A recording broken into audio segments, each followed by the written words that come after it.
por eso es más quali todo ahí que quanti, porque tiene que bajar mucho de peso. Después ahí empezás a ajustar. Pero generalmente con pacientes que te vienen con tanto sobrepeso, haces primero lo que se llama registro, que lo vamos a ver el año que viene, que es, te tiene que anotar durante 3 días mínimo qué es lo que come, y de ahí empezar a ver cómo se ajusta.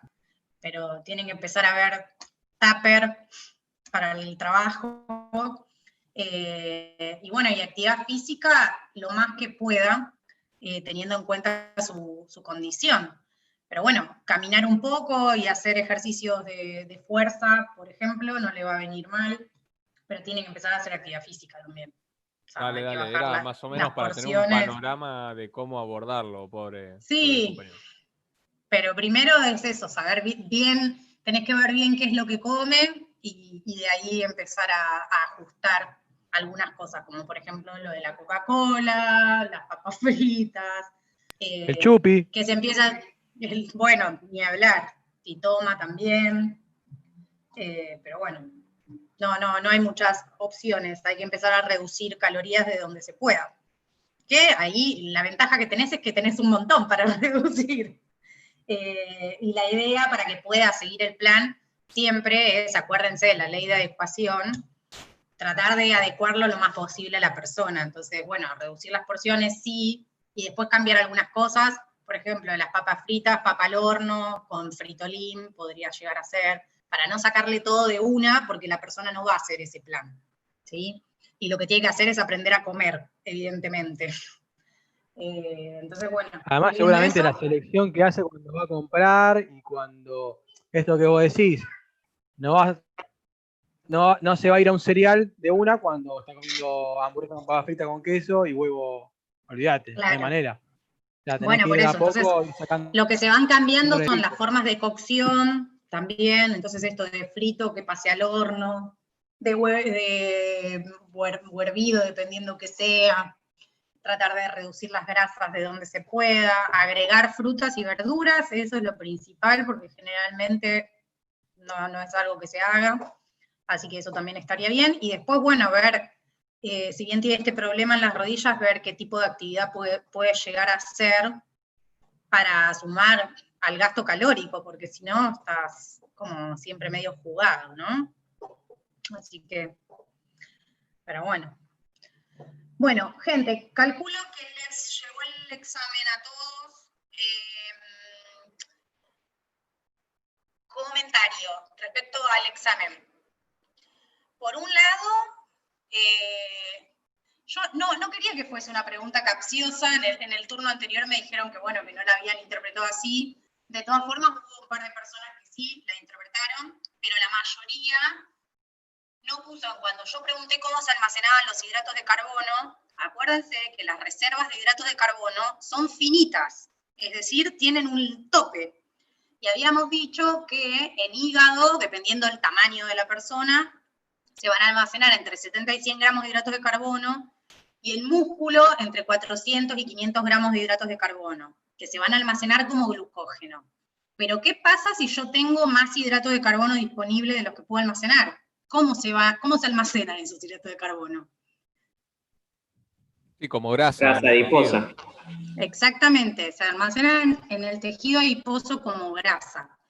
Así que eso es importante que lo recuerden, porque si yo le doy más hidratos de carbono, se van a almacenar como grasa. Perdón, recién vi que había un montón de cosas en el chat, pero son todas cosas que no sé si quiero leer. Bueno, vamos a poner a grabar. Ese fue el error principal, no error, fue una omisión, porque en realidad todos pusieron que se almacenan como glucógeno en músculo e hígado.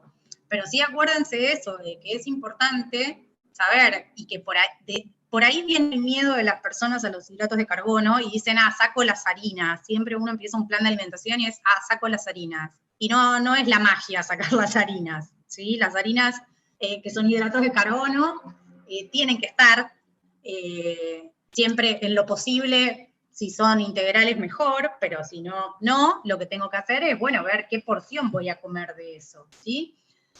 Y entonces es el gran miedo, como el hidrato de carbono, si sobra, se almacena como grasa, después la gente le tiene miedo. El problema es que la mayoría come carbohidratos y en exceso. Entonces, el problema está en otro lado, ¿no? En el pobre hidrato de carbono que no tiene la culpa.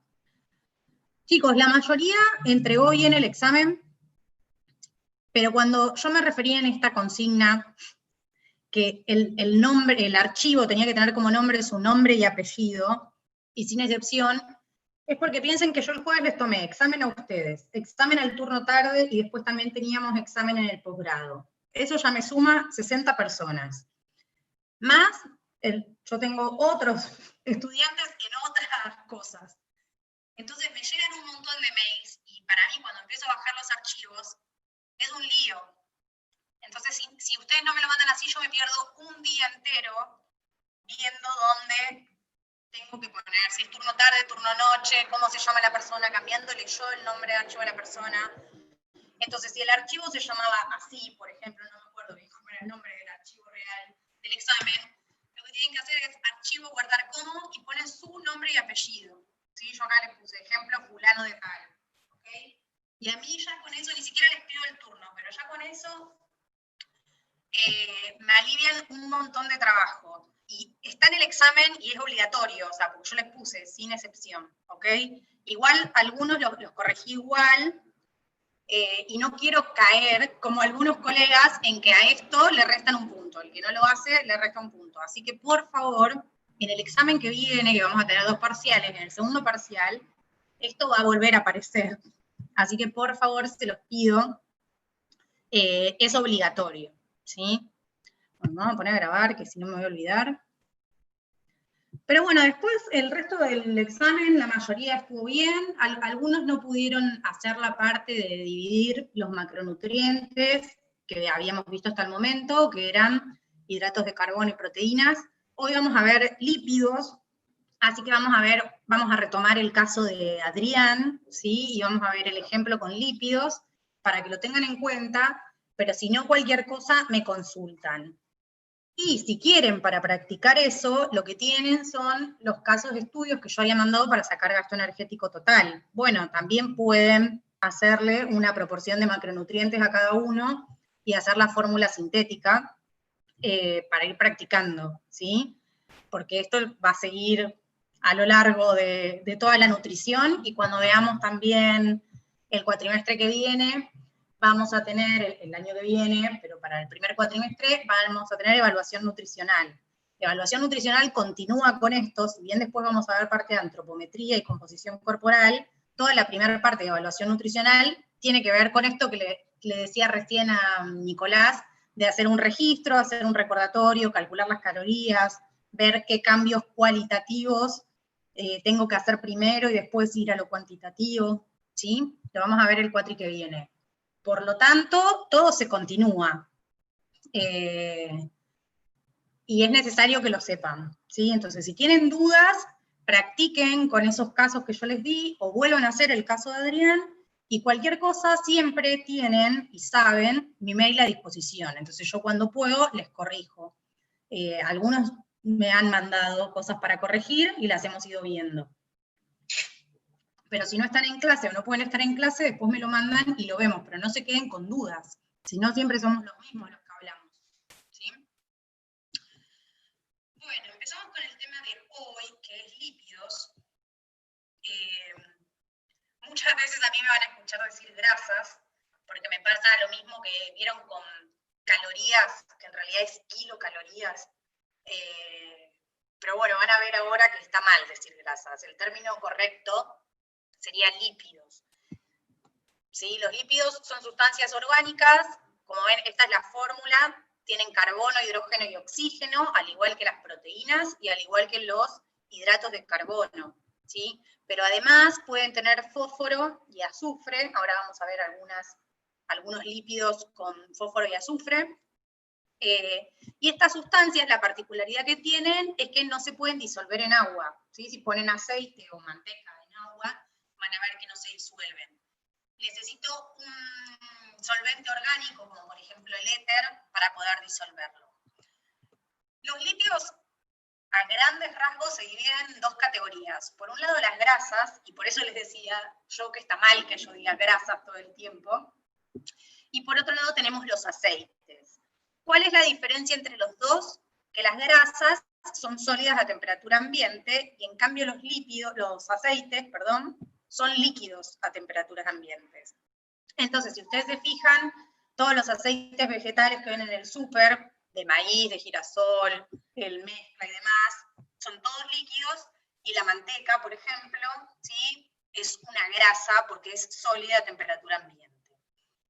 Ahora, no sé de acá cuántos consumen aceite de coco. ¿Alguien consume aceite de coco? Sí, yo justo te iba a preguntar al respecto, porque es como muy termosensible, ¿no? Sí, pero generalmente como vos lo vas a comprar y cómo está. Y sólido. Está sólido, no líquido. Entonces, en realidad su denominación debería ser grasa de coco. Claro, por eso te iba a preguntar, porque está Sí, como sólido y entonces entraría en definición de grasa de coco, no aceite. exactamente, y no de aceite. ¿Sí? Y por eso, a ver, en un principio se empezó a vender el aceite de coco como que era la solución a todos los males, porque es riquísimo y no estás comiendo grasa, estás comiendo aceite, que el aceite no es tan malo. La realidad es que el aceite de coco tiene mucha grasa saturada, que es lo que hace que sea más rígida la molécula y que por lo tanto sea sólida a temperatura ambiente. ¿Sí? Si bien tiene, ahora lo vamos a ver, muchas partes de ácidos grasos insaturados, también tiene mucha cantidad de aceites saturados, de ácidos grasos saturados. Entonces, en realidad el aceite de coco es rico, pero no es tan saludable como se dice que es, ¿sí? Porque tiene gran parte de ácidos grasos saturados.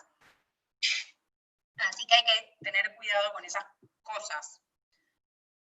Pero bueno, entonces el aceite de coco debería llamarse para mí grasa de coco, no aceite de coco, porque salvo que haga mucho calor, que ahí sí puede como derretirse y estar líquido, pero si no, generalmente el aceite de coco, si ustedes van y ven el frasco, es una pasta blanca, ¿sí? Es sólida. Tengo una pregunta. Entre el aceite o grasa de coco y el aceite de oliva, ¿qué es más recomendable consumir, por ejemplo? ¿Ninguno de los dos? Sí, podés consumir los dos. Chicos, a ver, siempre acuérdense que el tema está en la porción de lo que yo consuma, ¿sí? Como decíamos recién de los hidratos de carbono. Si a uno le gusta el aceite de coco, bueno, está bien, ¿cuánto aceite de coco vas a consumir? Por ahí vas a cocinar una vez con algo de aceite de coco, no es una cucharada. Bueno, listo, usás el aceite de coco, después tratás de no meterle también aceite de oliva, ¿entendés? Pero en la siguiente comida consumís otro. Siempre lo ideal, igual con todos los aceites, es mezclarlos, ¿sí? Porque cada aceite, los aceites vegetales, tienen composición, que ahora lo vamos a ver, de ácidos distintos, de ácidos grasos distintos. Entonces, lo ideal es, por ejemplo, no sé, algo de girasol y después maíz, entonces tengo una composición diferente, y algo de oliva de otro en otro momento, y así voy cambiando la composición química de los ácidos grasos que yo consumo. La realidad es que si está medido, podés consumir cualquiera, y si te gusta el aceite de coco, yo no digo que no lo consuman. Lo que pasa es que hay gente que se había fanatizado, y entonces a la mañana se levanta y hace su tortita de avena con una cucharada de aceite de coco. Al mediodía se come un arroz con no sé qué y le pone una cucharada de aceite y saltea las verduras en aceite de coco, y a la noche, bueno, entonces es como, wow, pará. Pero pará no solo por el aceite de coco, pará por la cantidad de grasa también que estás consumiendo, ¿sí? El tema era que en el popular se había metido esto de que, bueno, como es saludable, lo puedo comer sin problema. No, bueno, cualquier cucharada de aceite vegetal también, que es saludable y que necesito incorporarla, tiene casi 100 calorías. Entonces, bueno, ¿sí? Hay que tener cuidado, hay que medir todo. Pero mi recomendación es que si te gusta y vos estás bien de peso y no tenés que bajar de peso ni nada, y bueno, y lo querés consumir para X preparación, bárbaro, sí, hacelo. ¿Sí? Ahora, si vos tenés que una dieta, un plan de alimentación muy estricto, no sé qué, bueno, y ahí por ahí se empieza a reducir, pero mientras tanto, no es que yo recomiendo uno sobre el otro, lo que sí recomiendo es que no siempre se use un mismo tipo de aceite. No importa si es de coco, de girasol, de maíz o de oliva. ¿sí? Lo importante es mezclar para obtener ácidos grasos diferentes, sí. ¿No es más que nada el aceite de coco por el omega 3, puede ser? Sí, pero tiene más grasas saturadas que omega 3. Si querés omega 3, más vale consumir aceite de canola, que es asqueroso, pero bueno, ese tiene omega 3 posta. Lo que pasa es que es horrible el aceite de canola. Las marcas que hay en Argentina, que es Kroll, creo, pobres, me van a matar, que no me escuchan. Pero bueno, si no, lo que hay que hacer es consumir más pescado, que nuestro problema está ahí. O sea, en realidad nuestra población prácticamente no consume pescado. Entonces, trajeron como el aceite de coco salvador, y cuando en realidad lo que hay que tratar de hacer es que la gente coma más pescado, porque no solo porque tiene omega 3, sino que también tiene un montón de otras cosas que son mucho más saludables que comer carne de vaca o de cerdo o de pollo todos los días, los que comemos carne, ¿no? Pero bueno, volviendo aquí, las funciones de los lípidos. Entonces, la primera función y principal es la función energética. Nos va a aportar 9 kilocalorías por gramo. ¿Sí? ¿Se acuerdan que los hidratos de carbono y las proteínas nos aportaban 4? 4 kilocalorías por gramo. Fíjense que lo que son lípidos nos van a aportar más del doble, ¿sí? De las calorías. ¿Qué pasa? Tenemos un tema acá, y es que en realidad va a ser combustible solo a intensidades bajas, a sus máximas, ¿sí? A altas intensidades, ya lo habíamos visto cuando vimos sistemas energéticos, lo vamos a volver hoy a ver en el final de la clase, pero a altas intensidades voy a oxidar grasas, pero el combustible principal van a ser los hidratos de carbono. Por otro lado, otra función importante de las grasas es la función estructural, y es porque forma parte de muchas membranas celulares, ¿sí? Sobre todo nuestro cerebro prácticamente tiene mucha membrana celular a partir de grasas, ¿sí? Generalmente de fosfolípidos, y acá es donde tenemos un lípido ligado a fósforo. También el colesterol forma estructuras, forma hormonas, por ejemplo, que también son muy importantes para el correcto funcionamiento de nuestro organismo. Por otro lado, es muy importante, los lípidos ayudan en todo lo que es el transporte y la absorción de vitaminas liposolubles. Las vitaminas liposolubles las vamos a ver en la clase que viene cuando veamos micronutrientes, pero son la vitamina A, la vitamina D, la vitamina E y la vitamina K. Esas son las vitaminas liposolubles. Y sin lípidos yo no puedo absorberlas ni tampoco transportarlas en el organismo. Por eso van a ver que hay un mínimo diario de lípidos que tengo que consumir sí o sí, ¿sí? Siempre intentando que sean, ahora lo vamos a ver, lípidos, grasas de las buenas, como le decimos en la población, y no tanto grasas de las malas. Otra cosa importante es que funcionan de protección, por eso tenemos toda la grasa visceral, ¿sí? Que cubre las vísceras, cubre todos los órganos, y es súper importante por los impactos y demás, entonces funciona de protección. Y por otro lado también funciona como aislante térmico. Nosotros la realidad es que tenemos climas bastante favorables, si bien a veces hace mucho frío, pero bueno, también sepan que funciona como aislante térmico. Y por último, y esto es lo que hace que consumamos tantas grasas por día, más de la recomendación, es que le dan sabor y textura a los alimentos. Entonces, siempre lo grasoso es muy rico. Una hamburguesa, por ejemplo, ¿sí? O cualquier cosa que tenga mucha grasa, y acá cuando, por ejemplo, se confunden los hidratos de carbono con las carbograsas, es porque le dan determinada textura y tanto sabor, que se llama palatabilidad, que hace que sea palatable y yo quiera seguir comiendo. Entonces, bueno, por un lado está muy bueno y por el otro lado es un problema porque la gente no puede dejar de comer alimentos que sean tan grasosos. Vimos la clasificación general y grande, que sería grasas por un lado, aceites por el otro. Pero tenemos una clasificación un poco más específica, en donde tenemos lípidos simples, que van a lípidos compuestos, y lípidos derivados.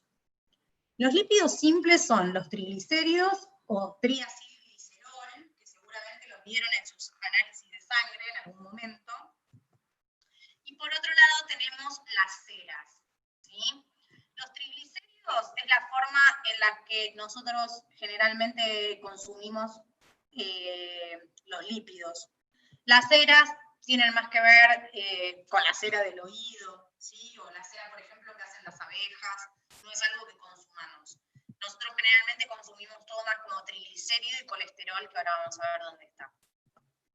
Después tenemos los lípidos compuestos, como los fosfolípidos, que les decía que son importantes porque forman parte de lo que son las membranas celulares, y los glucolípidos, que son lípidos que están asociados a algún tipo de azúcar, ¿sí?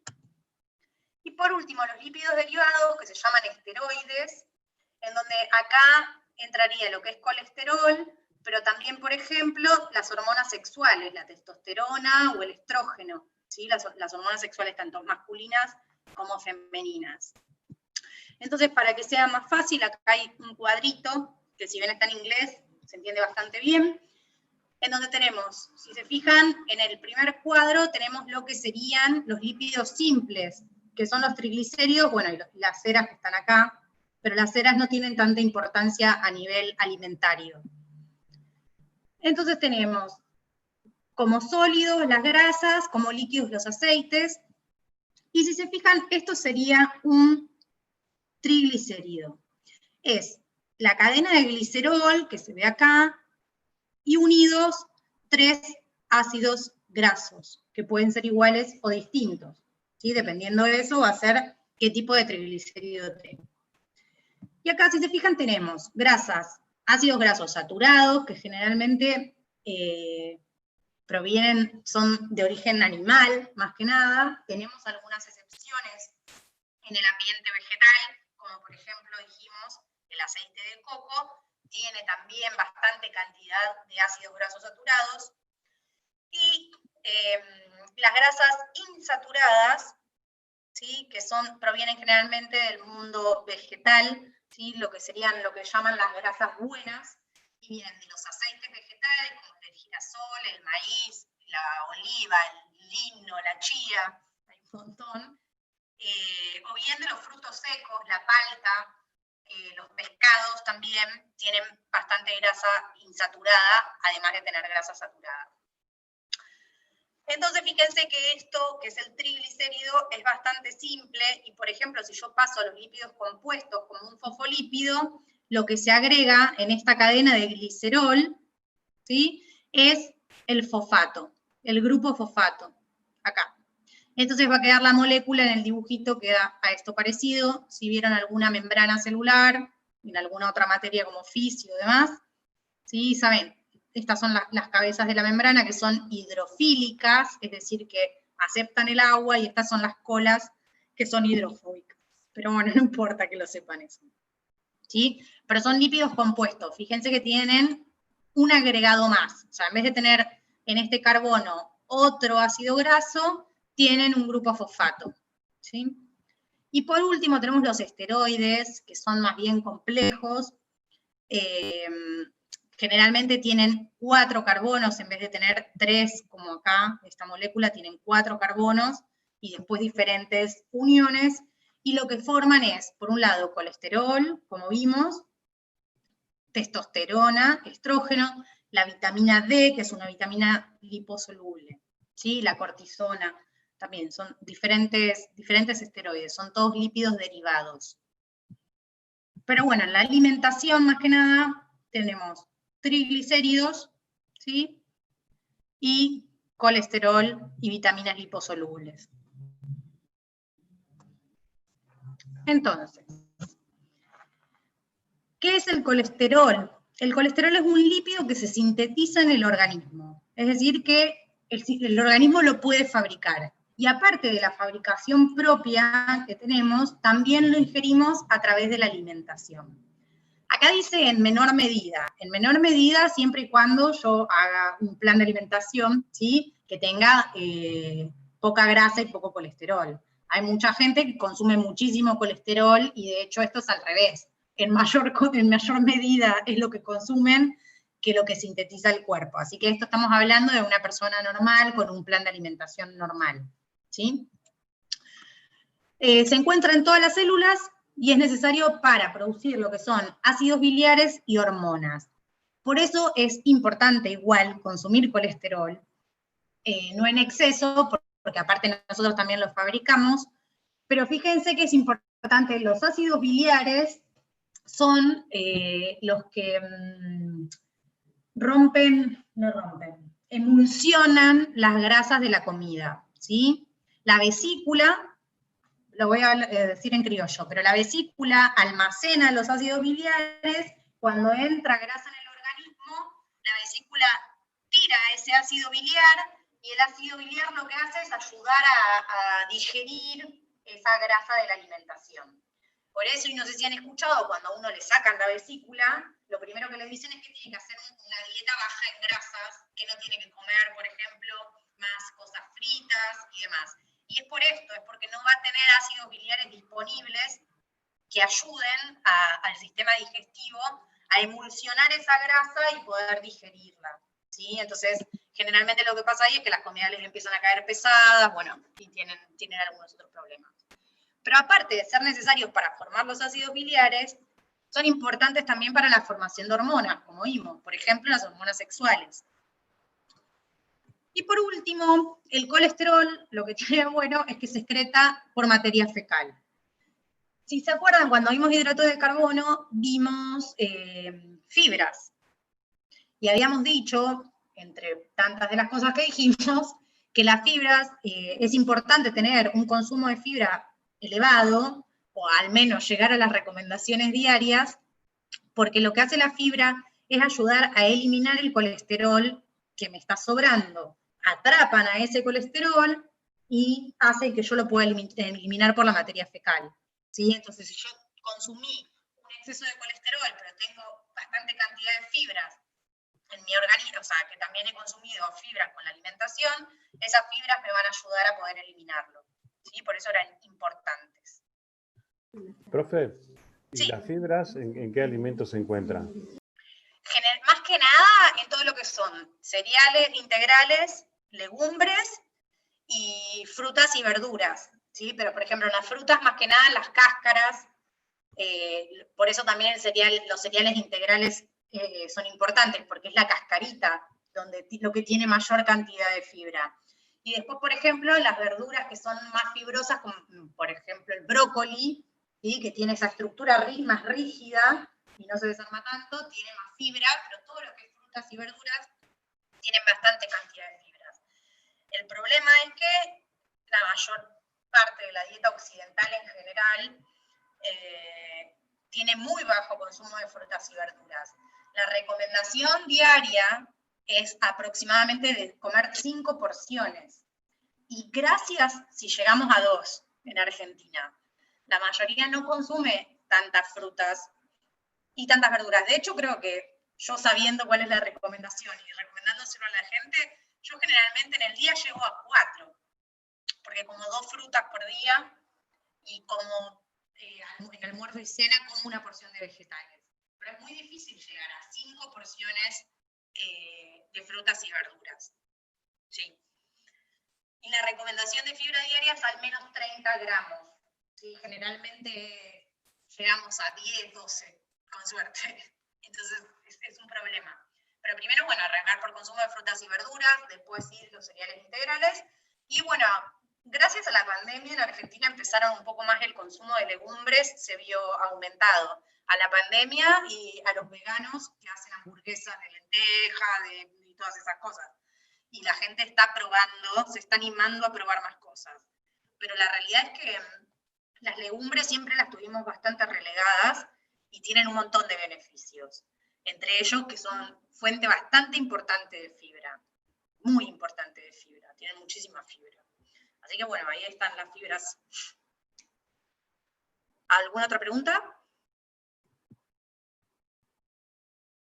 No, bueno, seguimos. Entonces, fíjense, este es el esqueleto de glicerol, ¿sí? Tiene 3 carbonos y acá, en cada uno de estos pedacitos, se va a unir un ácido graso.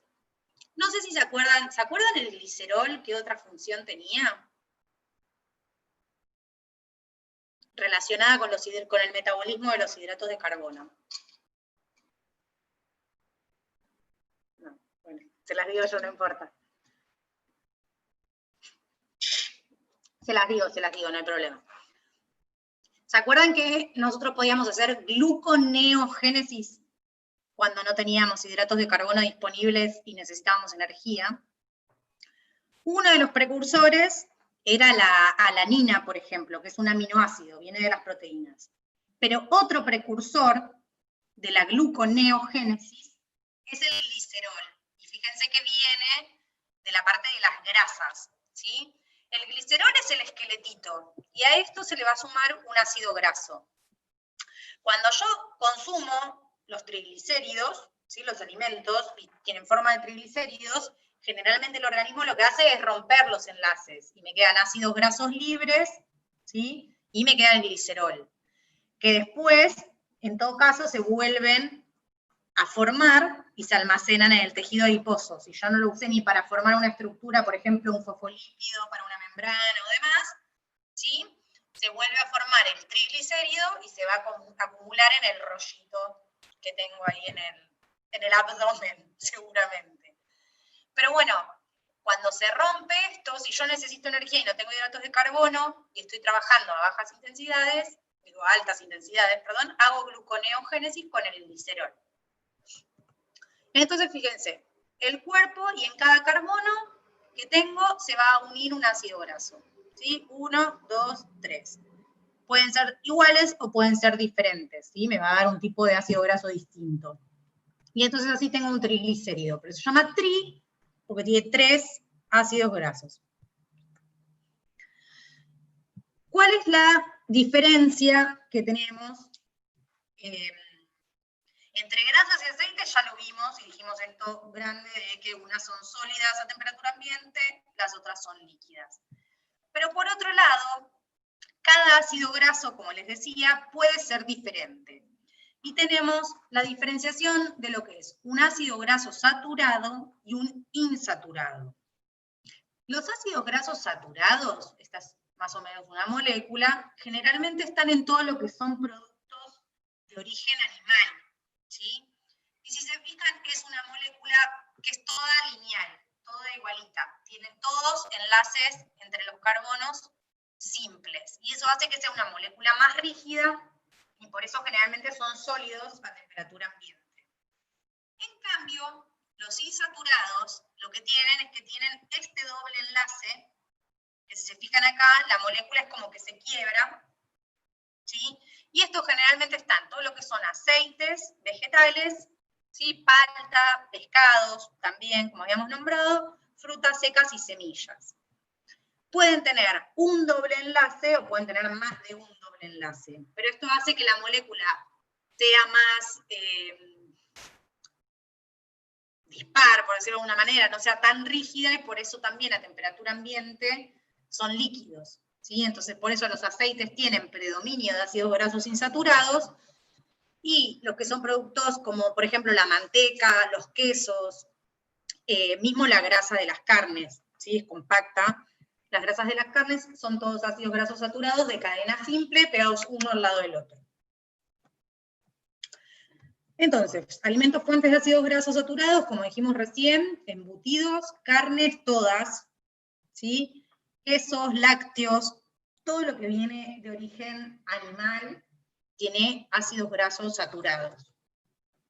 Y los ácidos grasos insaturados provienen generalmente de fuentes vegetales, como las frutas secas, la palta, todos los aceites vegetales, y lo que son semillas también.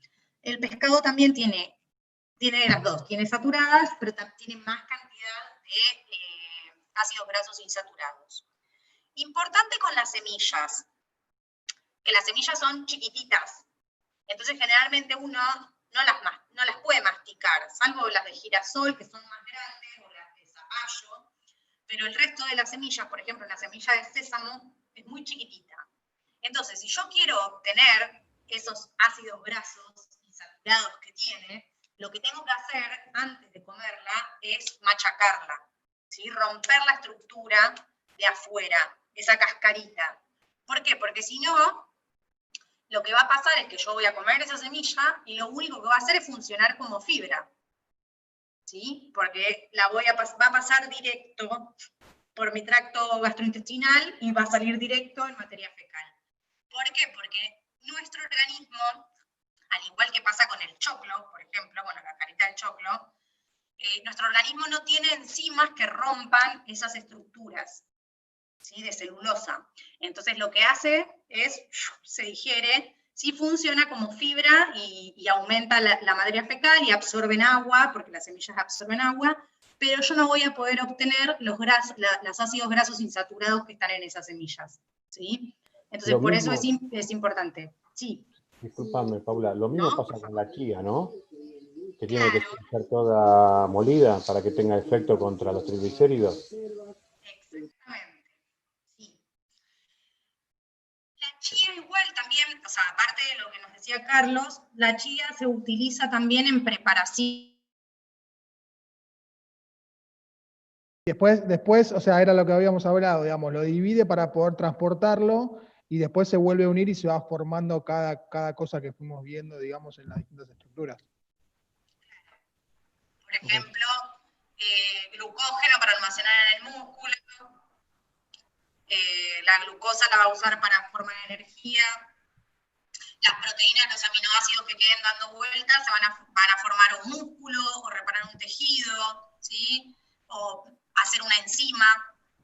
Claro. Acuérdense que todos los procesos, o sea, no están así automáticos, pero sí, nuestro organismo es súper inteligente, hace un montón de cosas que no tenemos ni idea, como por ejemplo esto, y para todos esos procesos necesita enzimas, las enzimas son proteínas, las hormonas también son proteínas, entonces divide todos los aminoácidos, los que necesita los usa, los que no, los expulsamos, porque acuérdense que no los podemos almacenar. Y lo mismo con las grasas las divide, ¿sí? Rompe ese triglicérido y el colesterol queda como colesterol. Lo que necesita lo usa y lo que no se descarta. El problema es que sí podemos acumular más colesterol. Entonces hay un límite y cuando te dicen, bueno, hay que bajar el colesterol, entonces te bajan el consumo de carnes, de huevos, ¿sí? Que son en donde está el colesterol como tal. Pero sí, entonces te queda el glicerol por un lado, los ácidos grasos libres por el otro. Y después, bueno, se fija el organismo qué es lo que necesita. Ahora, si no los necesita, se vuelve a formar el triglicérido y se almacena en el tejido adiposo, ¿sí? Si no se usó como energía, no se usó para regenerar una membrana y demás, pero entonces todo se descompone a la mínima expresión y después el cuerpo va formando lo que va necesitando. Lo que no necesita, o se va a excretar por orina o por materia fecal, dependiendo qué compuesto sea, o se va a acumular como algo bueno por un lado, como por ejemplo el glucógeno muscular o del hígado, o malo por el otro como tejido adiposo, ¿sí? O colesterol que me sobra, o triglicéridos que me sobran también en sangre. Entonces, pero bueno, sí, es re inteligente, nuestro cuerpo es lo más. Okay. No, y la otra cosa que, bueno, en algún momento lo mencionaste, porque yo en algún momento escuché también que el tema del colesterol y demás también tiene que ver con el estrés. Creo que en algún momento lo mencionaste acá, que a veces, o sea, es también por la alimentación y también lo que produce el cuerpo. Lo que tiene que ver con el estrés es lo que produce el cuerpo, digamos.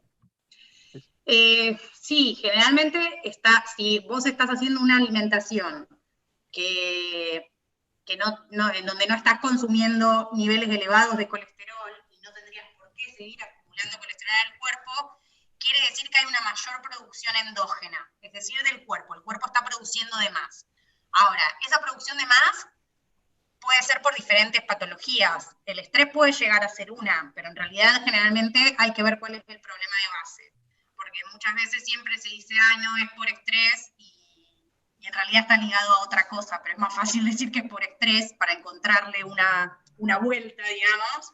Pero hay que ver, lo mismo pasa que nosotros también, el organismo muchas veces, cuando los triglicéridos te dan altos, puede ser por la alimentación, que estás teniendo una mala alimentación, o estás haciendo poca actividad física, pero también hay mucha gente que produce, de por sí, produce mucha cantidad de triglicéridos. Entonces hay que ver dónde está el problema.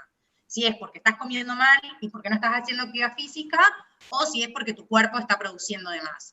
Y entonces ahí, bueno, eso después se arregla el médico con Ok. eso, pero ya es un problema, es una patología, ¿sí? Generalmente, en principio, todo tiene que ver un poco con la alimentación y la falta de actividad física, ¿sí? Lo que pasa es que después, a la larga, se termina transformando en otro problema. Claramente el estrés siempre nos afecta para mal en todo lo que es el organismo, ¿sí? Tenés más radicales libres, producís más colesterol, producís más triglicéridos, tenés una mala metabolización de grasas. hay un montón de cosas que influyen, porque también descansas mal, y el descanso, acuérdense siempre, que más allá de que en el deporte es primordial, en la vida es primordial. Hay que descansar, y generalmente a la noche es donde nuestro cuerpo prende todas las lamparitas de a ver qué es lo que hay que reparar y demás, porque está descansando una parte, y entonces tiene tiempo para poder hacer los otros procesos. Así es lo criollazo, ¿eh? Ok, gracias. Nos habíamos quedado por acá. Voy a poner a grabar. Les decía, preguntaron por la chía específicamente. Yo decía esto de romper las semillas para poder obtener estos ácidos grasos insaturados, que aparte los que tienen las semillas son esenciales, es decir, que el cuerpo no los puede fabricar. Ahora lo vamos a ver. Pero bueno, por ejemplo, después hay que ver cuál es la función que yo quiero que cumpla esa semilla. Porque, por ejemplo, los veganos usan mucho las semillas de chía para que se forme, les agregan agua y la dejan hidratándose y se forma como una gelatina.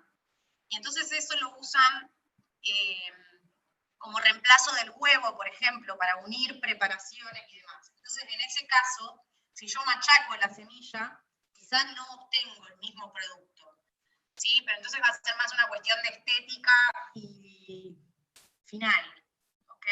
Pero ténganlo en cuenta que, bueno, a veces por eso no se machacan algunas semillas. Pero lo ideal siempre... Disculpe, ¿podría repetir lo de la chía? Que no se escuchó bien. Sí. La chía, los veganos la usan muchas veces para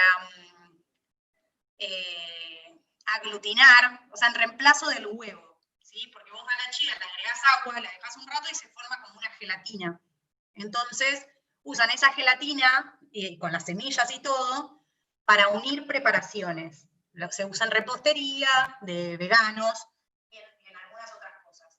Entonces ahí a veces les es contraproducente machacar las semillas.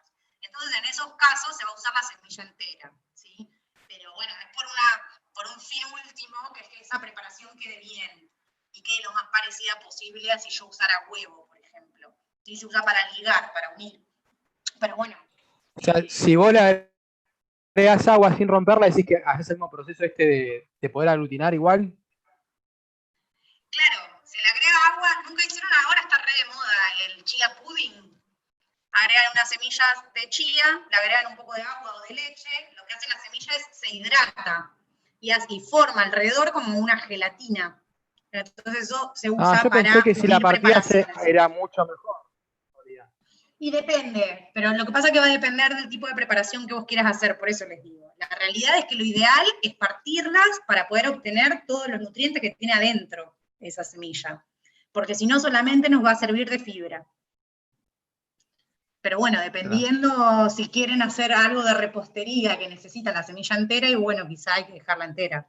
Pero bueno, es más que nada por una cuestión, se llama organoléptica, de la sensación que voy a tener con ese producto. Claro. Bueno. Vamos a seguir por aquí. Entonces, lo que les decía recién, así como hay aminoácidos esenciales, tenemos ácidos grasos esenciales. ¿Qué quiere decir esto? Que el organismo no los puede producir y que entonces los tengo que incorporar a través de la dieta. ¿Sí? Los ácidos grasos esenciales son dos, y son lo que seguro conocen, omega 3 y omega 6. El omega 3 se llama ácido alfa-linolénico, no lo tienen que saber, despreocúpense, y el ácido linoleico, que es el omega 6. ¿Sí? ¿De dónde viene? Los ácidos grasos omega 6 provienen del aceite de girasol, maíz, soja, algodón y prímula borraja. Estos 3 acá no se consumen. Del germen de trigo, pero también el germen de trigo lo que tengo que hacer es machacarlo, ¿sí?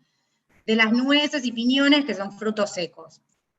Y el omega 3, fíjense que tenemos acá el lino, la chía, como dijimos recién, edamame, que se conoce más que nada los veganos, aceite de canola, las semillas de calabaza, de cáñamo y las nueces. Y por otro lado, todo lo que son pescados, generalmente pescados de agua fría, salmón, caballa, sardina, son atún, los pescados más grasosos, ¿sí? Generalmente de mar y de mar frío. Entonces, Profe, sí. el aceite de canola, ¿no dicen que es medio malo porque tiende a crear cáncer? No sé. La verdad que eso es lo que mucho, viste que en internet hay de todo.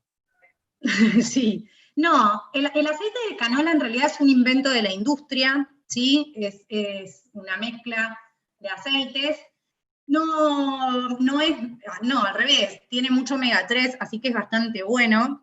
El problema es que es horrible, no sé si alguien lo probó alguna vez, por lo menos la marca que en Argentina teníamos una sola marca, no sé si ahora habrán agregado otra, pero es muy feo, es muy feo.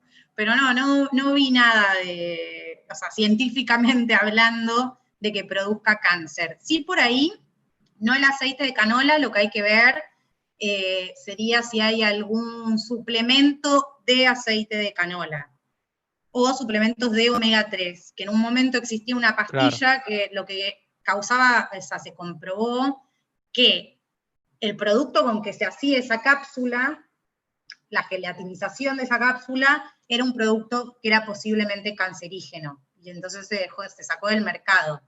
Pero no como aceite de canola, ¿sí? ¿Cuál es nuestro problema? Perdón, Paula. Acá. Nuestro problema principal es que generalmente este sector lo tenemos bastante bloqueado, el sector de los pescados.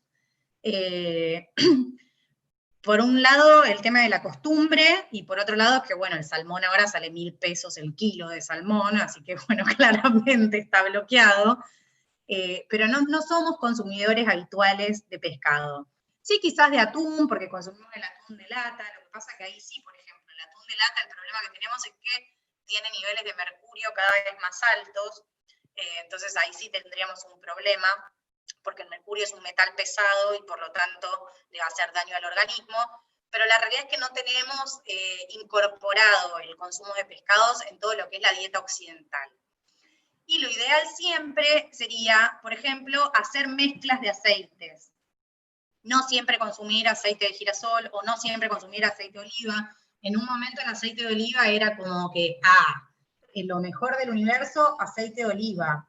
Y si se fijan acá, el aceite de oliva ni siquiera aparece, porque en realidad el aceite de oliva es rico en omega 9, y el omega 9 no es un ácido graso esencial. Entonces siempre preferible, antes que aceite de oliva, aceite de girasol, y que encima es mucho más económico. Después claramente va por gustos esto, ¿no?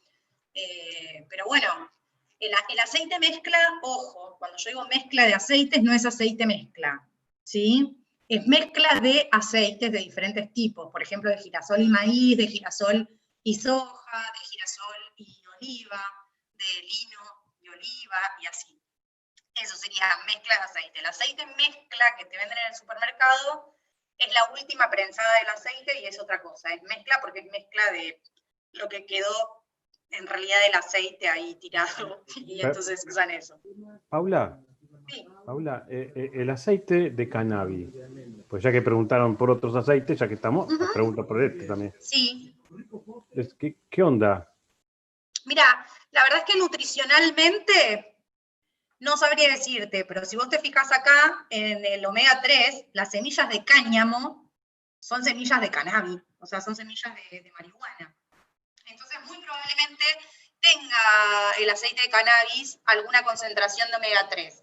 Pero la realidad es que no sabría decírtelo, porque encima como no se comercializa libremente, tampoco vi si hay los estudios que hay más que nada sobre el aceite de cannabis es para tratar epilepsias y alguna patología determinada. La verdad es que desde la parte alimenticia no sabría qué decirte. Pero suponiendo que las semillas de cáñamo son ricas en omega 3, habría que estudiar si el aceite de cannabis puede ser una fuente de omega 3. La verdad que ahí me mataste. Pero habría que ver si en algún momento se estudia. Lo que pasa es que hay tanta controversia con el tema del cannabis que no se estudia, o es muy caro estudiarlo. Y aparte el problema que tenemos, o sea, el otro problema que hay con el aceite mismo de cannabis es que generalmente la producción es casera. Entonces, no todo, fíjate que, bueno, aparte hay diferentes cannabinoides, entonces, dependiendo del cannabinoide, por ejemplo, para determinada patología sirve y para determinada patología no. Entonces, viste que, por ejemplo, acá en Argentina están las madres con chicos con epilepsia, y entonces van anotando tipo en un cuadernito, realmente, es esto, cuando Mendel empezó a estudiar genética, van anotando todo el proceso que siguieron para obtener determinada planta, ¿sí? Porque aparte hay diferentes plantas, diferentes variedades dentro de lo que es, y cada camada que vos tengas no me sale, de cosecha, cada cosecha que vos hagas va a tener una concentración de diferentes cannabinoides distintas. Entonces hay que ver también ahí cómo influenciaría eso en el omega 3 o no. Y como está tan abocado para el lado de ver el tema de patologías, me parece que a nivel alimentario todavía ni se probó, ni creo que se estudie, porque como en algunos lugares todavía es ilegal, en otros no, y demás, hasta que la industria alimentaria se meta en eso, por ahí está, y no lo sabemos, por ahí ya lo están investigando y no lo sabemos, pero no sé, yo como primera impresión me da que si las semillas de cáñamo pueden ser fuente de omega 3, tranquilamente el aceite también podría llegar a serlo. Pero son las hojas, el aceite se saca más de las flores y las hojas, no de la semilla. Así que bueno, es una buena pregunta, me gustó. Ok, gracias. No, tampoco quiero perder de la clase, desviarme. Gracias. Bueno, entre este omega 6 y este omega 3, lo que se estima no, lo que se recomienda es que cada 5 omega 6 que consumamos una porción de omega 3, ¿sí? No sé, por ejemplo, por decir, cada 5 mililitros de omega 6, 1 mililitro de omega 3. Y esa proporción se puede llegar hasta 10 a 1, ¿sí? La realidad es que en nuestra dieta occidental, que manejamos la mayoría de las personas, la proporción que se está manejando es de 20 a 1, o sea que estamos bastante lejos de llegar al ideal, que sería 5 a 1, ¿sí? Pero bueno, va queriendo. Pero para mí más que nada tiene que ver con esto, nosotros prácticamente no consumimos pescados, y si consumimos, por ejemplo, merluza, ¿sí? Y la merluza no es una fuente de omega 3, sí.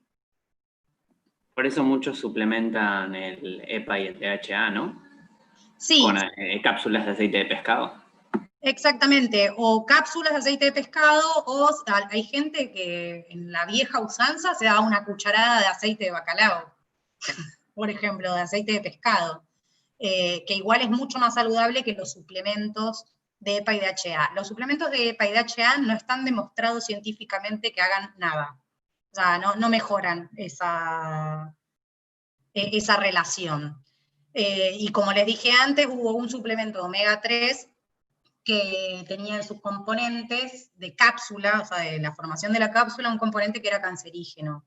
Yo la realidad es que no recomiendo suplementos de omega 3, más vale comprate un aceite de lino y empezar a consumir aceite de lino y a comer alguna vez pescado, o sea, aunque sea empezar a comer una vez por semana un poco de pescado. Pero sí, mucha gente se suplementa por eso. Y la otra es el marketing que tiene el suplemento, porque aparte los suplementos de omega 3 generalmente los hace la industria farmacéutica que tiene mucha plata para invertir y vender y que nosotros compremos. Entonces, bueno, hay que tener cuidado, abrir los ojos y tener cuidado. No está demostrado científicamente por nadie que los suplementos en cápsulas funcionen. Sí, el aceite de los pescados, ¿sí? Acá lo tienen, el aceite de pescado, lo que pasa que es asqueroso, pero yo tenía cuando era chica, yo vengo del campo.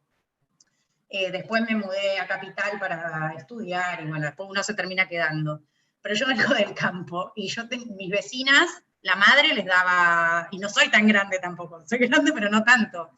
Mis vecinas de mi misma edad tomaban aceite de pescado todas las mañanas. Y yo a veces me quedaba dormida en la casa de ella y me querían enchufar aceite de pescado. De ninguna manera, señora. Salga de acá. Salga de acá, porque es horrible. Pero bueno, si uno se hiciera la costumbre, es una sana costumbre, digamos, porque estás incorporando bastante omega 3. Bueno, y por último, tenemos lo que se llaman grasas trans, ¿sí? Las grasas trans, en su mayoría, provienen de la industria de los alimentos. ¿Sí? Son ácidos grasos trans.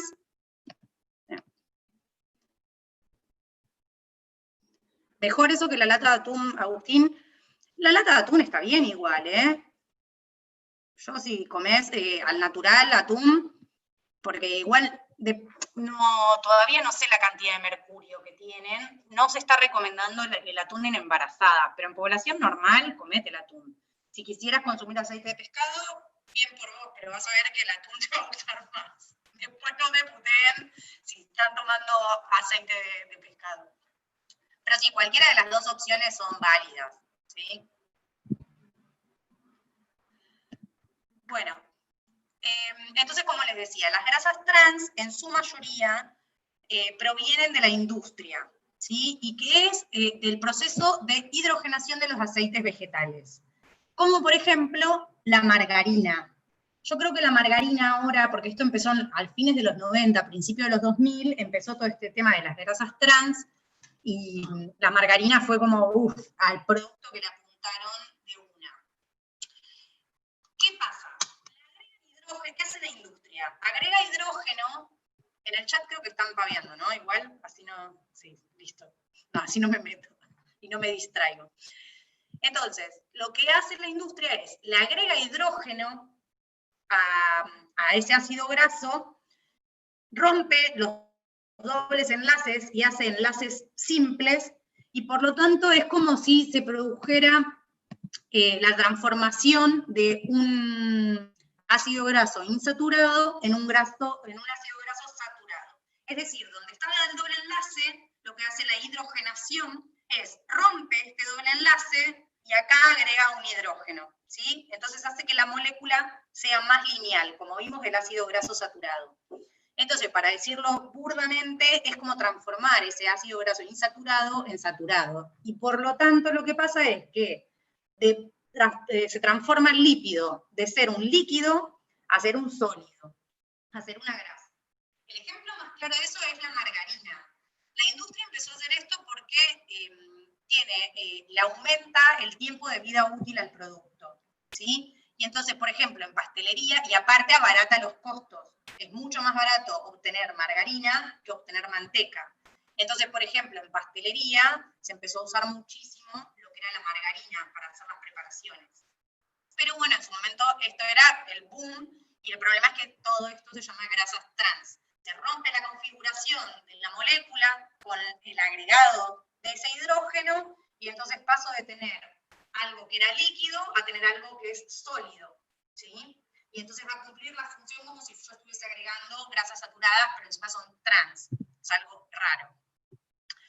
En el mundo natural, sí. Esto tiene que ver también con el tema de los aceites, viste que te recomiendan no cocinarlos mucho. Sí, pero no es porque se transformen en trans. Ah, ok. No cocinarlos mucho es porque se desnaturaliza, se va rompiendo la molécula, ¿sí? Y pierde las funciones que debería cumplir, ¿sí? Y por ejemplo, el aceite, cuando uno fríe algo, una comida o lo que sea, se llama punto de humo, hasta donde yo puedo calentar el aceite. Cada tipo de aceite, dependiendo de su composición de ácidos grasos, va a tener un punto de humo diferente. Por eso en la cocina se usa mucho el aceite de oliva, y los cocineros lo adoran, porque tiene un punto de humo muy alto. Quiere decir que pueden llegar a temperaturas mucho más elevadas que con otro tipo de aceite. Cuando yo llego al punto de humo, ¿qué pasa? Se empiezan a romper las moléculas, ¿sí?, de aceite, y lo que hace es se quema ese aceite. Y se produce una sustancia que se llama acroleína, y esa sustancia es cancerígena. Entonces, por eso hay que tener cuidado con las temperaturas, ¿sí? Igual siempre, por ejemplo, si voy a hacer una fritura, lo ideal es que la temperatura esté casi antes del punto de humo. Tiene que estar lo más caliente posible, ¿sí? Porque si no, lo que pasa es que yo pongo el alimento con el aceite frío, y el alimento lo que va a tender a hacer es absorber toda esa grasa, todo ese aceite. Entonces, lo importante es que esté cerca del punto de humo bien caliente para que el alimento se cocine rápido y absorbe menos cantidad del aceite. Pero el problema es ese en realidad. Es una cosa distinta, no tiene que ver con las grasas trans, ¿sí?, sino con que se rompe la molécula, se forman sustancias que son tóxicas para el organismo y que pueden ser cancerígenas, ¿sí? No es esto de las grasas trans. Acá industrialmente se transforma el producto para hacer otra cosa distinta. ¿Sí? Y fíjate que acá tienen punto de fusión intermedio, esto que tiene un poco que ver con lo del punto de humo, pero no lo iba a decir. Pero entonces lo que se hace es eso. Se rompen los dobles enlaces, se agrega hidrógeno y pasa de ser líquido a ser sólido, y lo que tiene, y por eso se utilizó muchísimo en la industria, es que es mucho más económico y aparte tiene mayor tiempo de conservación, ¿sí? Entonces trae beneficios económicos, claramente, y por eso conviene a la industria. Una cosa más, quisiera decir esto. Por otro lado, en forma natural, esto es, la mayoría de las grasas trans que consumimos nosotros son por la industria, ¿sí? Entonces, si en realidad nosotros no comemos demasiados productos industrializados, no deberíamos cuidarnos tanto de este tema de las grasas trans. Sí, son malas las grasas trans. Ahora vamos a ver cuál es la recomendación de consumo diario, ¿sí? Así como también el exceso de grasas saturadas es malo, el consumo de grasas trans también es malo. Las vacas, como son rumiantes, cuando comen el pasto y pasan por los 4 estómagos, tienen 4 estómagos, pueden producir una muy pequeña cantidad de grasas trans que se puede depositar en la grasa de la vaca. Pero la realidad es que es muy, muy, muy baja la proporción de lo que podemos llegar a consumir después nosotros cuando comemos esa carne, ¿sí? Así que casi que el 100% de las grasas trans que consumimos es por lo que consumimos de la industria. Vamos a seguir. Entonces, recomendación, como siempre vamos a ver primero la recomendación de la FAO-OMS. Ahí está. La FAO recomienda para personas adultas, que es lo que estamos viendo trabajando en toda la materia, un mínimo de consumo diario de grasas del 15% del valor calórico total, ¿sí? Y en la ingesta superior, el límite va a ser en personas activas 35%, y en personas sedentarias no más del 30% del valor calórico total, ¿sí? Respecto a lo que son ácidos grasos saturados, grasas saturadas, se recomienda que no se consuma más del 10% del gasto energético total como ácidos grasos saturados, y de grasas trans el 1%. ¿Sí? Así que fíjense si son malas, que la recomendación es súper bajita. Pero bueno, si en realidad uno no consume demasiados productos industrializados, no hay demasiado inconveniente con esto. ¿Sí? No tiene que hacer tanto hincapié en este punto. Por otro lado, vemos siempre la recomendación de la FAO y qué recomiendan desde el lado de la nutrición. Desde el lado de la nutrición nos basamos siempre en este consenso, que es el consenso del Colegio Americano de Medicina del Deporte, en conjunto en este caso con el de Canadá. Y fíjense que lo que ellos recomiendan es que mínimo un 20% del gasto calórico total provenga de las grasas, y máximo un 35%. Es decir, que está bastante acorde a lo que recomienda la FAO-OMS, que en personas activas físicamente podrían llegar hasta un 35% de grasas del valor calórico total. Mi recomendación, y esta es recomendación Paula Santiago, porque siempre me gustan los gramos por kilo de peso, es, si hay que hacer una disminución de la masa adiposa, entre 0,5 a 1 gramo de grasa por kilo por día. Si hay que mantener el peso, 1 gramo de grasa por día va a estar bien, por kilo de peso, claramente. Y si hay que hacer un aumento de la masa muscular, entonces hay que aumentar el valor calórico total, entre 1 gramo y 1,5 gramos por kilo de peso. ¿Sí? Igualmente, y acá siempre está el asunto, es que generalmente las grasas, la cantidad de grasas que le vamos a dar a la persona, queda más por descarte, ¿sí? Sobre todo cuando es una persona que hace actividad física. ¿Por qué? Porque generalmente el primer macronutriente que tenemos que mirar, que es lo que venimos haciendo hasta ahora, son los hidratos de carbono, ¿sí? Y después las proteínas, y por eso las grasas me quedan siempre más o menos relegadas, y va a quedar un valor por descarte, ¿sí? Es importante igual después ver y corroborar que según el objetivo que yo tenga con la persona que tenga enfrente, ¿sí? Esté dentro de más o menos estos valores. Porque generalmente siempre entre el 20 y el 35 va a estar. Yo generalmente planes de alimentación con 35% de grasa no doy nunca, ¿sí? Es muy raro que dé un plan con más del 30%.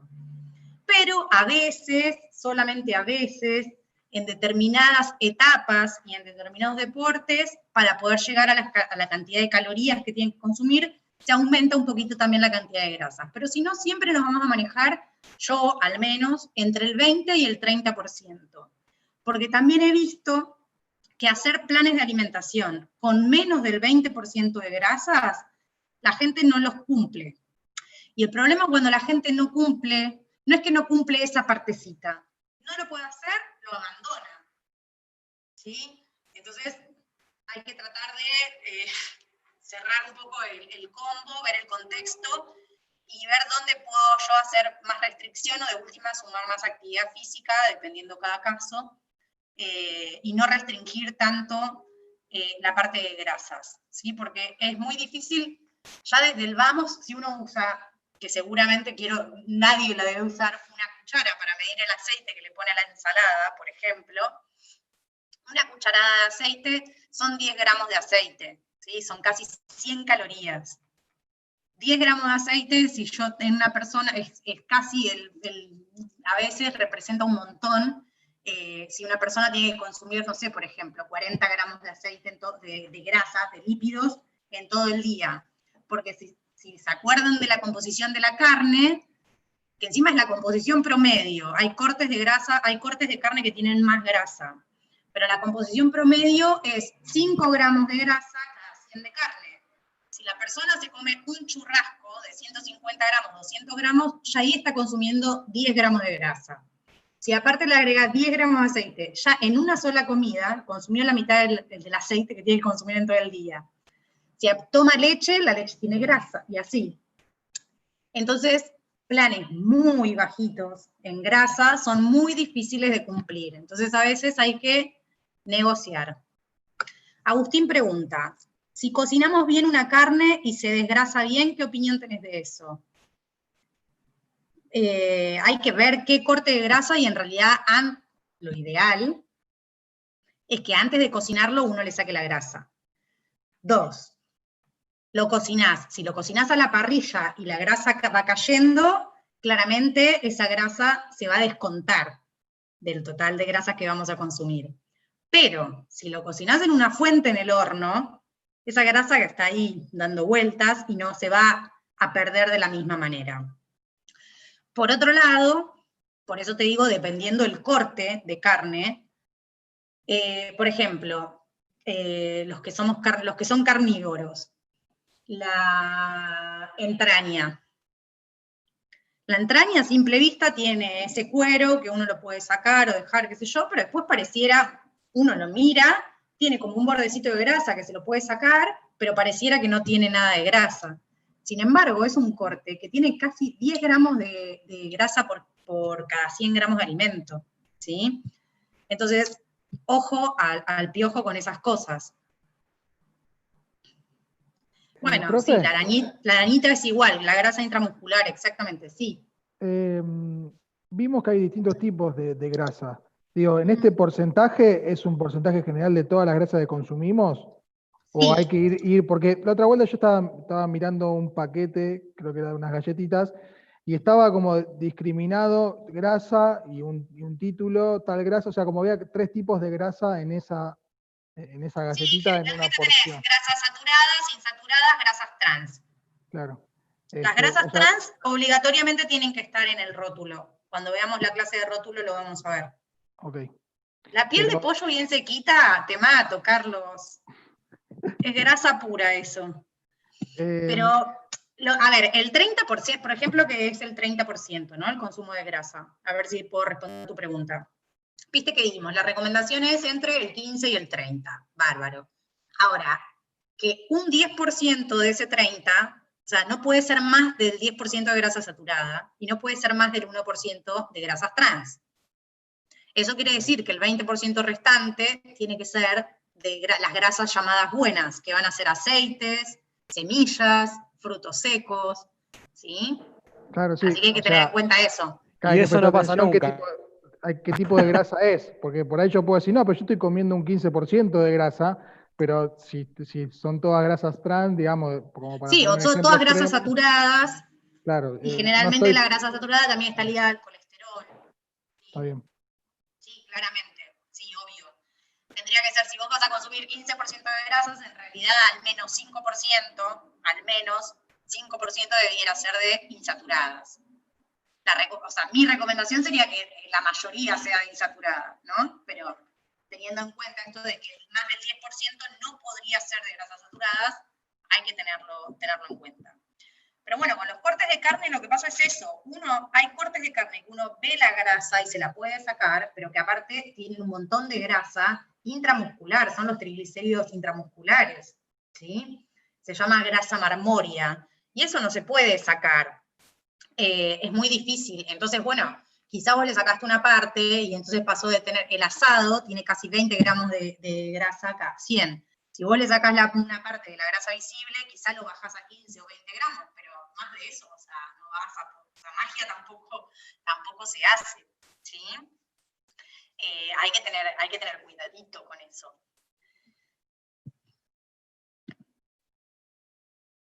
Y sin grasa queda una suela, sí, claramente. Bueno, la pechuga de pollo es un corte con bastante poca grasa, tiene casi 3-4 gramos de grasa por kilo de peso, y si uno la deja al horno y se pasa 1 minuto, te quedó una suela incomestible.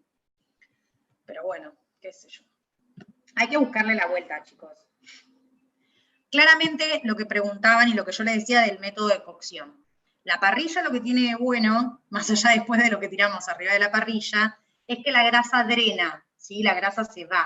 Entonces parte de la grasa se va a ir porque por la temperatura se vuelve líquida y entonces se va. Cuando vuelve a ser fría, fíjense que se vuelve a hacer, se pone blanca y se hace como una pasta.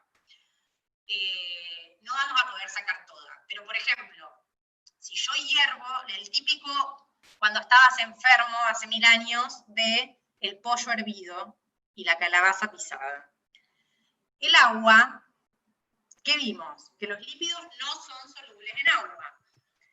El agua hace que el lípido no se pueda ir. Va a pasar una parte al agua, pero muy pequeña, ¿sí? Entonces la grasa queda adentro de la carne. Por eso siempre es mejor a la plancha acanalada, no la plancheta que es lisa y que se queda toda la grasa adentro de la carne, ¿sí? Pero la plancha acanalada, eso también permite que la grasa sude, ¿sí? Que se vaya esa grasa, se calienta, se transforma en líquido y queda en la fuente y no en la carne. El hervido no permite eso, ¿sí? Entonces, bueno, dependiendo del método de cocción, yo voy a tener más o menos grasa, ¿sí? Vamos a seguir con esto. Entonces, tenemos con la vaporera, generalmente la vaporera, perdón, porque preguntaron si con la vaporera la grasa se va. Generalmente con la vaporera tiene agujeritos también, entonces a veces la grasa así también se escapa, tenés la posibilidad de que se escape. De todas formas, generalmente uno a la vaporera no hace un asado, hace una pechuga o algo así, o un pescado quizá, pero el pescado no tiene tanta grasa y mejor esa grasa me la como porque son omegas 3. ¿Sí? Entonces, tenemos dos tipos de reservas energéticas en el organismo, las principales, que son como glucógeno, ¿sí? Y como grasas. Como glucógeno habíamos visto que la reserva es en hígado y en músculo y es bastante chiquita, entonces me va a aportar aproximadamente 2000 calorías. Ahora, como grasa, tengo todo el tejido adiposo.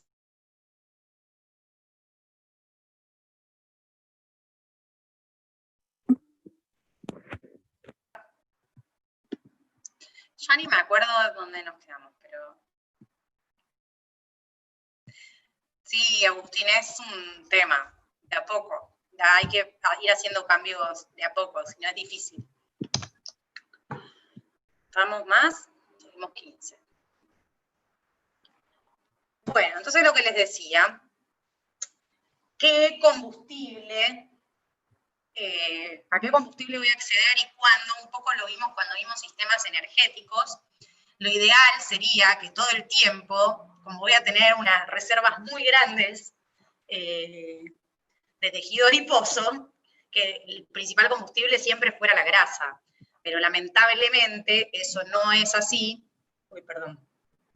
Porque dependiendo la intensidad a la que yo trabaje, ¿sí? Va a ser el combustible que voy a quemar.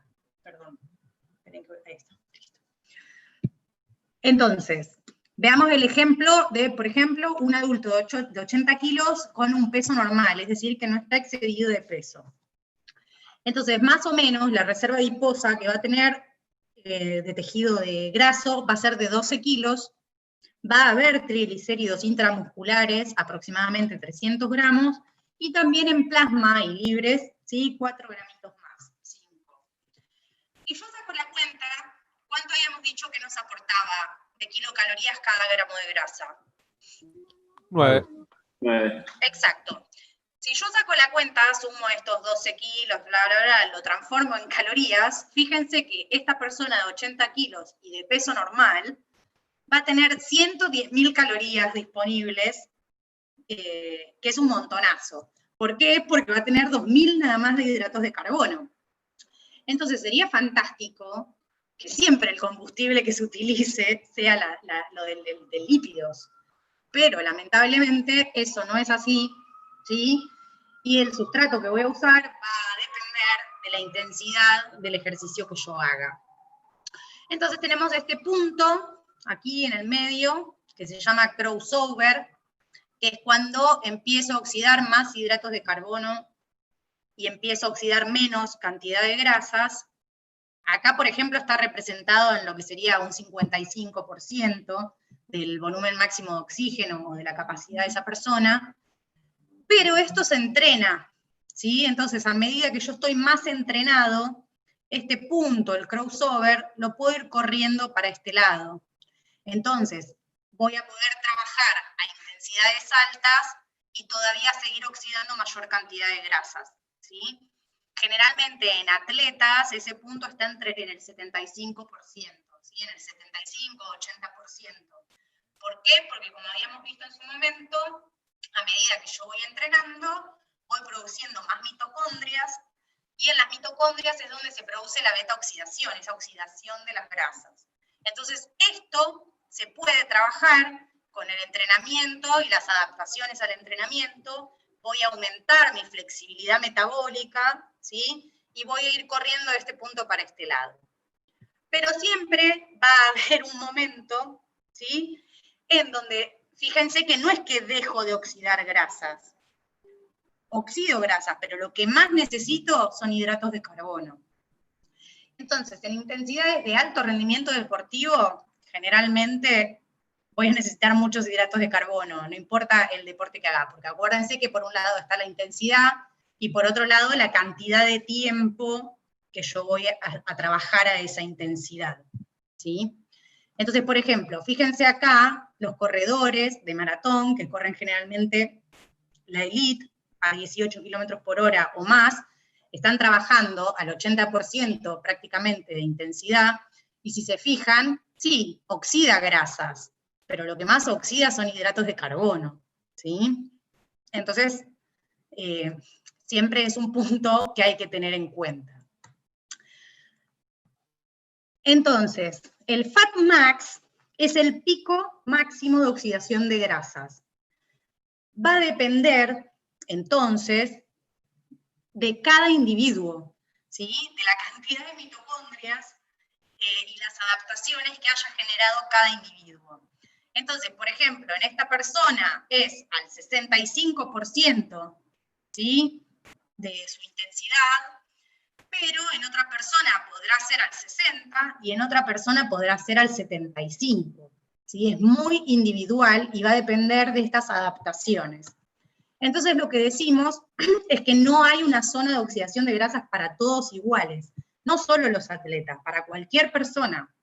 ¿Sí? No puedo decir que todas las personas van a tener el mismo pico, o sea, trabajar el 65%, Rosa, María Laura y Juan Carlos, y los tres van a tener el pico de oxidación de grasas al 65%.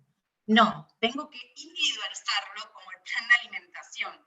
Y eso va a estar dado acorde al entrenamiento de cada persona y cuán entrenado esté, el nivel deportivo que tenga. Lo ideal siempre es poder hacer un test de consumo máximo de oxígeno. Si ustedes se fijan acá en la foto esta, este punto de oxidación, el pico máximo de oxidación de grasas, se saca a través de, cuando se acuerdan que vimos la calorimetría indirecta, uno de los métodos de calorimetría indirecta. Entonces yo me pongo esta máscara, hago ejercicio, y con esto no solo van a sacar cuál es mi pico de oxígeno, de consumo de oxígeno máximo, sino también se saca un cociente entre la cantidad de oxígeno que yo consumo y la cantidad de dióxido de carbono que yo libero. El número que me dé ese cociente me va a indicar si yo estoy oxidando grasas o si estoy oxidando hidratos de carbono, ¿sí?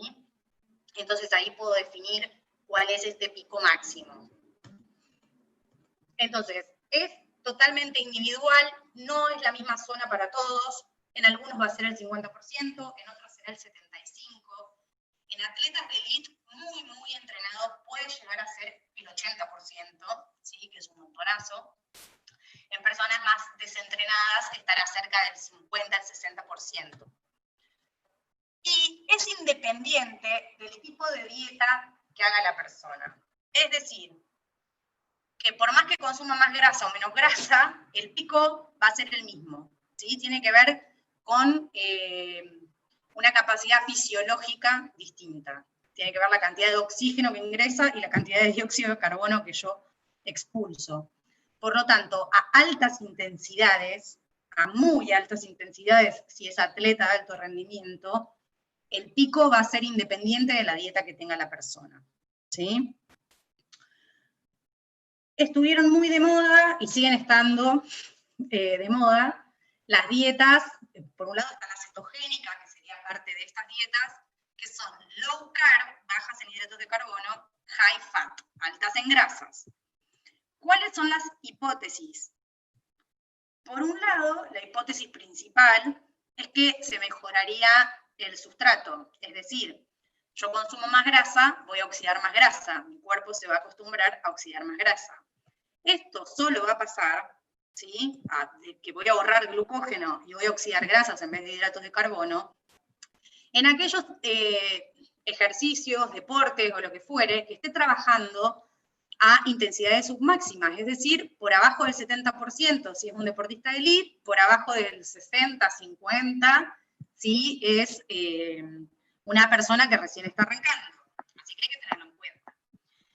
Y por otro lado, como de la mano de esta hipótesis de que si consumo más grasa, mi cuerpo se va a acostumbrar a oxidar más grasa, ¿sí? Y porque aparte no tiene hidratos de carbono disponibles, entonces lo que voy a hacer es mejorar mi composición corporal, voy a bajar esa masa grasa, esa masa adiposa, porque la voy a estar consumiendo como energía. Recuerden siempre que en ese pico, ¿sí? En el Fat Max, en el pico, después de que yo paso ese pico y empiezo a oxidar más hidratos de carbono, Si no tengo hidratos de carbono, lo que voy a hacer es consumir proteínas. ¿Sí? ¿Por qué? Porque estoy imposibilitado de oxidar grasas por una cuestión de cantidad de oxígeno. Nicolás dice que en etapa de definición hace dieta cetogénica. Que, Nicolás, recordame vos qué hacías, pero sí, se usan, a ver, la dieta cetogénica yo no digo... Musculación en el gimnasio más que nada. Claro.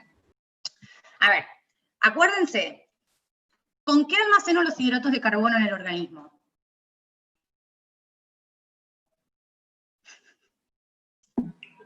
Se almacenan en el músculo y en el hígado.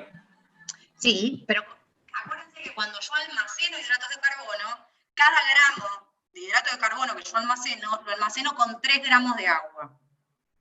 ¿Sí? Entonces, ¿qué pasa con eso? Me hincho. O sea, voy a estar reteniendo líquido, por decirlo de alguna manera.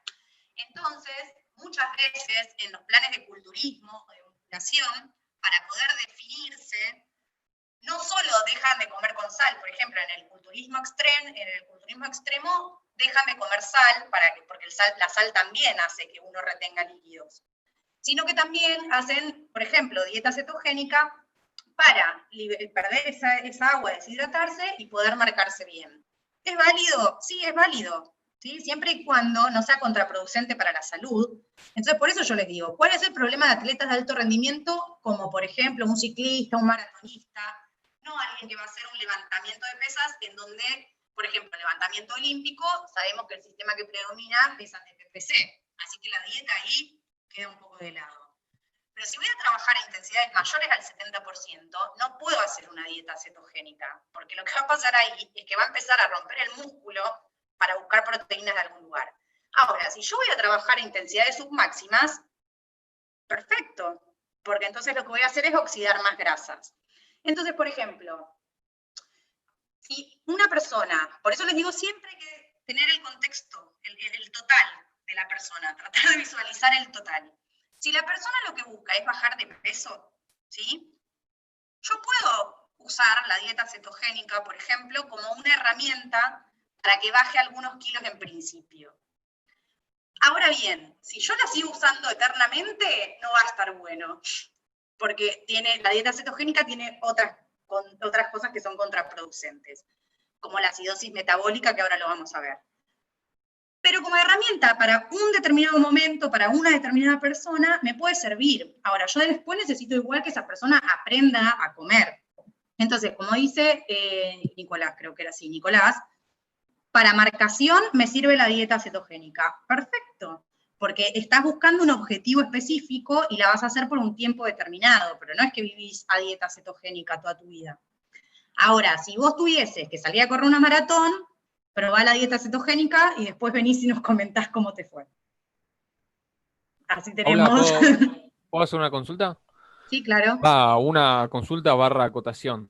Yo me puse a leer un montón de esto porque también, viste, se escucha un montón ahora, qué sé yo. Bueno, la realidad es que yo dije, bueno, no quiero opinar nada hasta no ponerme a prueba yo, viste, y hace 10 días más o menos me puse a hacer la cetogénica.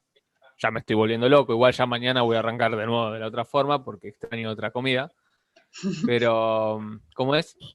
Lo que tiene sí es eso, ponele, yo en esos días bajé 2,5 kilos y la gente no lo puede creer porque por lo que comes, porque ponele, yo desayuno 2 huevos fritos con aceite, ¿no? 2 huevos fritos con panceta frita, con un cacho de manteca arriba y un café con crema, ¿entendés?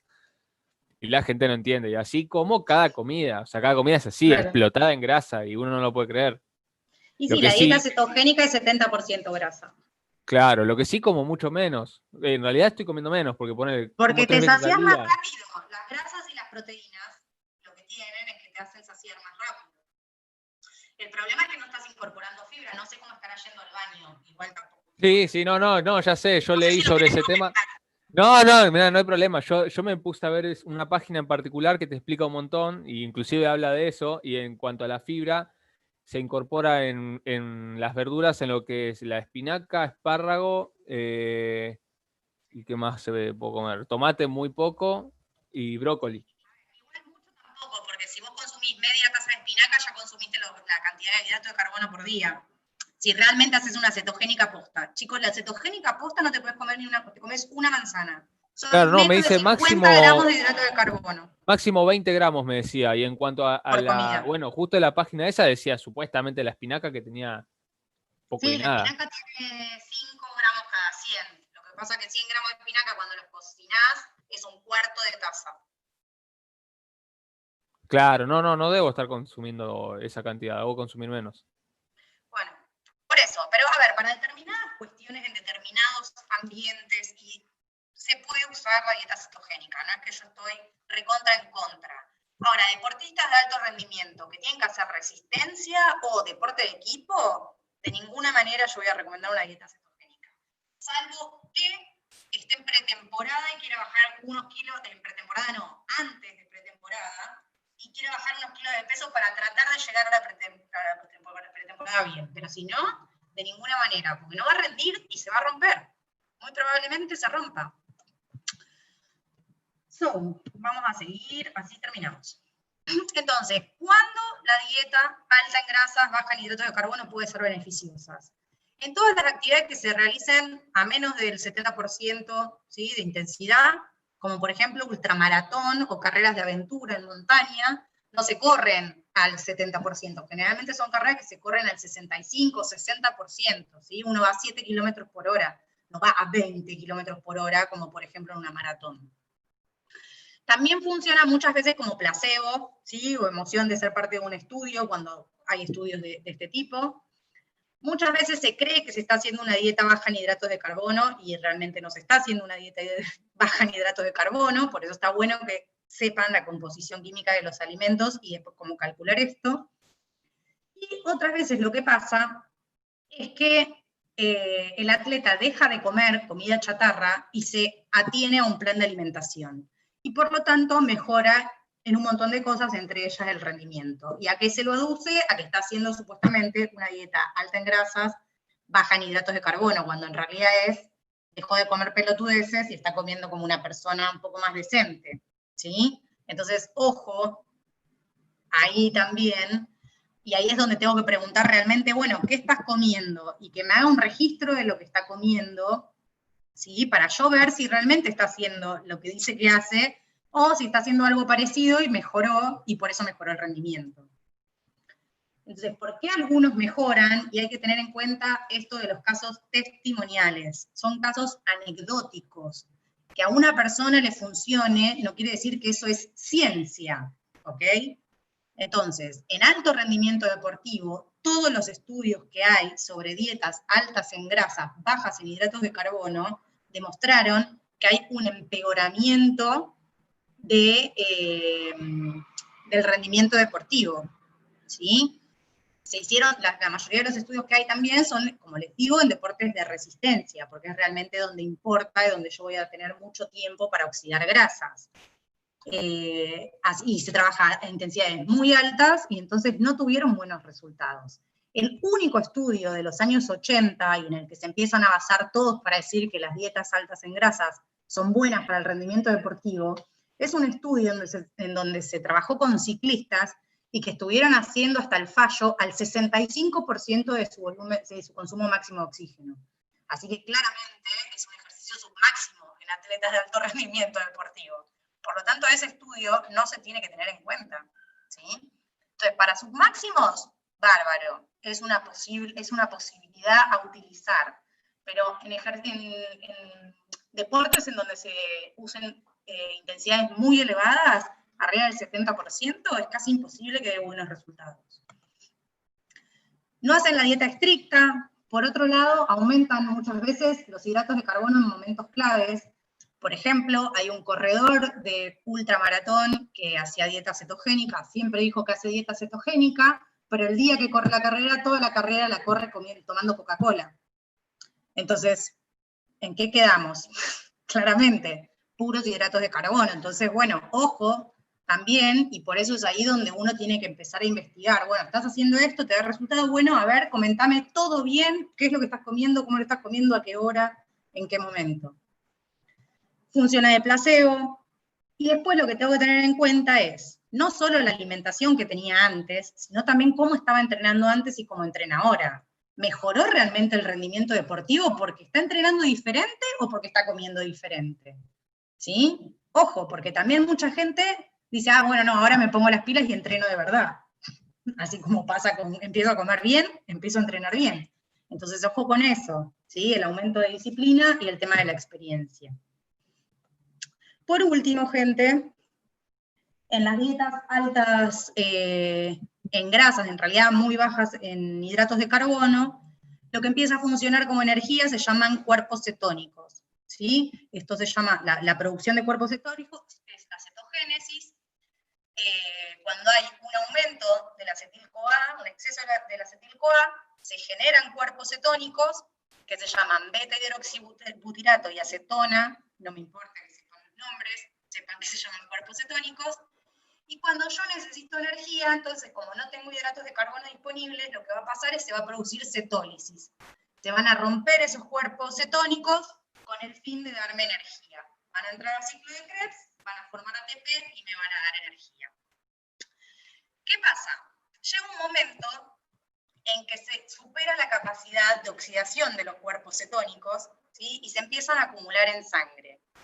Si bien una parte se elimina por orina o por el sistema respiratorio, otra parte no, y entonces se produce una disminución en el pH de la sangre, y eso es lo que hace es una acidosis metabólica. Y por lo tanto empieza a funcionar mal un montón de cosas que cuando baja el pH en sangre, acuérdense que nosotros tenemos una homeostasis, tenemos que mantener el medio interno, ¿sí? Y el cuerpo todo el tiempo está trabajando para que mantenerlo en los mismos niveles. ¿Sí? Cuando yo disminuyo el pH en sangre y produzco una acidosis metabólica, un montón de procesos van a dejar de pasar y me van a afectar, no solamente al rendimiento, sino acá también a la salud. Por eso, hacer una dieta cetogénica, realmente cetogénica, a muy largo plazo, no está tan bueno. Entonces, si se fijan acá, lo que pasa con los triglicéridos, cuando ingresan al organismo, se dividen en ácidos grasos libres, ¿sí? Se produce acetil-CoA. Este es el paso clave, todo se transformaba en acetil-CoA. ¿Se acuerdan? La glucosa también se transforma en acetil-CoA y después entraba a ciclo de Krebs. Entonces, este paso en algún momento se satura y entonces estoy produciendo más cuerpos cetónicos de los que puedo volver a reconvertir en acetil-CoA y entrar a ciclo de Krebs para producir ATP. Cuando eso pasa, me produce acidosis metabólica. ¿Sí? Estos son estudios en alto rendimiento deportivo. Lo que les decía, este es el único estudio que demuestra que no hay cambios por hacer una dieta alta en grasas, pero fíjense que trabajan al 62 al 64% del VO2 max. Así que no tiene prácticamente implicancia en lo que sería alto rendimiento deportivo. Y si se fijan en algunos otros que se hicieron, en todos disminuye el rendimiento. Y acá falta un estudio del 2016 de Burke, que también disminuye el rendimiento, que lo volvieron a repetir en el 2019, se publicó a principios de este año, y también se disminuye el rendimiento. Así que la realidad es que, por más que peleemos si una dieta baja o alta en hidratos de carbono o baja alta en grasas, va a depender siempre del contexto, ¿sí? De la persona que tengamos alrededor. Y como les decía, yo siempre me baso, por ejemplo, esto es maratón, el listado de los mejores maratonistas. Acá hay 24, y si se fijan, 18 son de Etiopía y Kenia, de entre los 24. Son todos africanos, y un montón. Entonces tenemos estos estudios que comen, ¿sí? Los de Kenia y los de Etiopía, son dos estudios diferentes. Fíjense que consumen aproximadamente 3.000 calorías en Kenia, 76% de hidratos de carbono. Nosotros vimos hasta 60, 65. 10 gramos por kilo de peso, una banda. 13 gramos de grasa, súper poquito, y 10 gramos de proteína. Su fuente principal son los hidratos de carbono. Y si los ven, te dan ganas de tirarle un sándwich, porque están re flaquitos. Onda, tomá, comé, amigo. Y Etiopía, fíjense que consumen un poco más de calorías, pero más o menos lo mismo, y también 65% de hidratos de carbono. Sí tienen un consumo un poquito más elevado de grasas, porque consumen el 23%, y proteínas un 12%.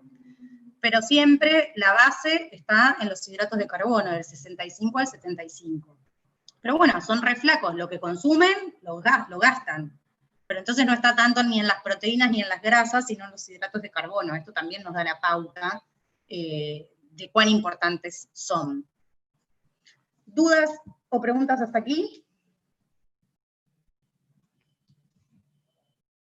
Yo, Pau, te quería hacer una pregunta. Tiene que ver más Sí. que nada con el tema del uso de los sistemas energéticos.